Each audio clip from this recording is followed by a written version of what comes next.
this is the isolation skill, so gown and gloves. Before you go into the room of someone who's on isolation, you must put on your PPE. And for the American Red Cross test, the PPE is gown and glove. So the first thing you do is wash your hands. Wash hands 15 to 20 seconds. And then before you go in, you have to put your PPE on. So you get the gown and you inspect the gown for any type of holes, rips, or tears. You don't see any holes or anything like that. Then you put the gown on with the opening to the back. So you put the gown on with the opening to the back. If you have long hair, on the day of the test, make sure you put your hair up in a bun. Okay, so the hair will be hanging on your gown. So you put the gown on, open it to the back, and you're gonna say, my clothes are completely covered and my gown is overlapped. Okay? So you want your clothes to be completely covered by the gown. Okay? My clothes are completely covered and my gown is overlapped. See, it's overlapping? Is it overlapping? My gown might be too big. Yeah. If the gown is too small, you still say, my clothes are completely covered and my gown is overlapped. Okay? And then you tie the gown. Okay? You tie the gown and then you try to tie the gown where it's not a knot in it, or you can easily take it out, hopefully. Okay? And then you make sure that the gown is tied at the top.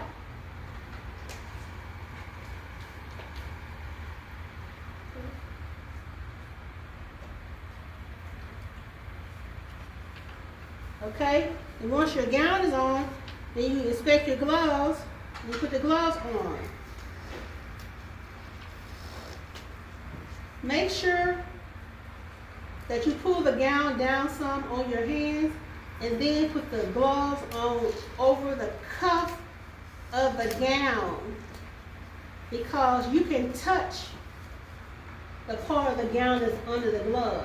You can't touch this part of the gown once you go in. It's contaminated. But anything that's inside your glove is still clean. Okay, so you can touch that part when you get ready to take off the gown. And you cannot touch this part once you get ready to come out of the room. Okay, so you put the gloves on.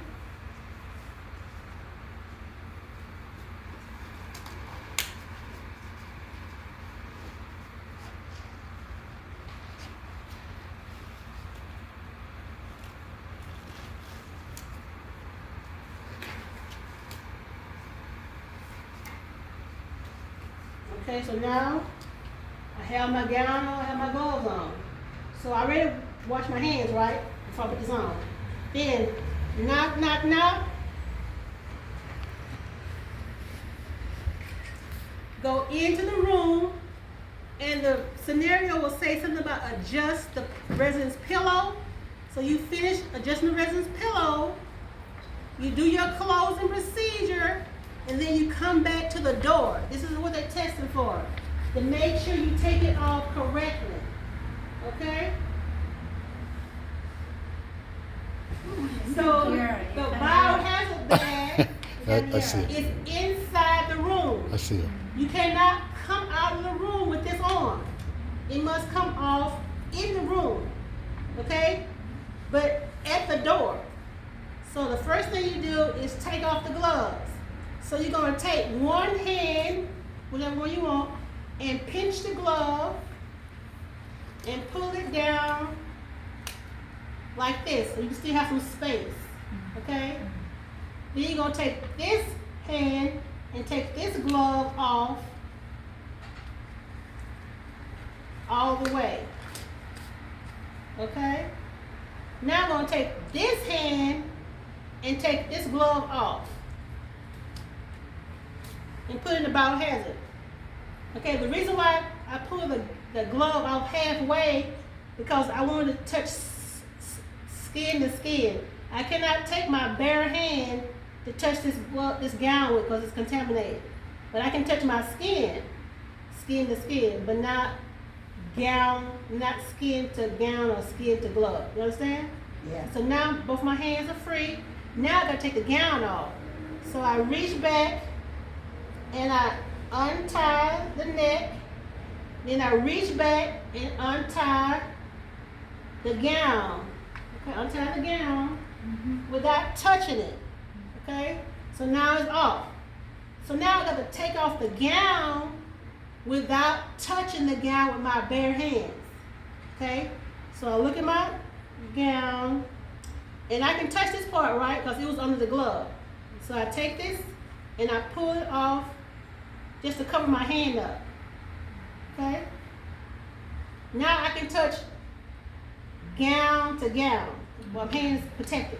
So now I take here and I reach and I pull it out, because I want to pull my hand out without having the gown touch my hand. So I pull it out to give me time to pull my hand out. So I take and pull it out and pull off my shoulder. Okay?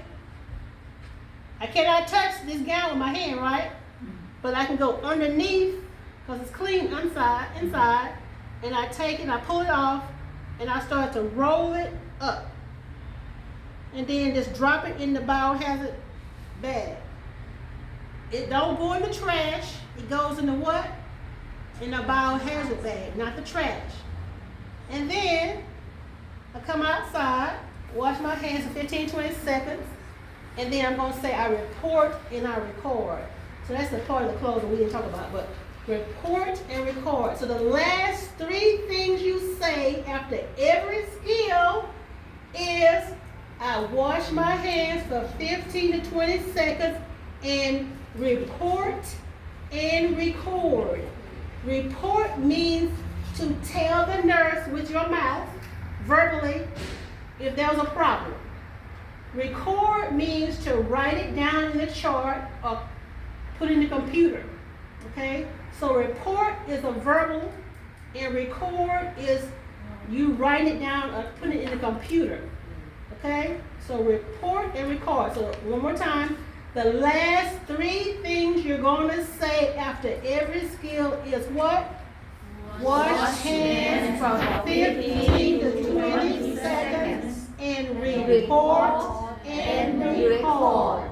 Okay, good.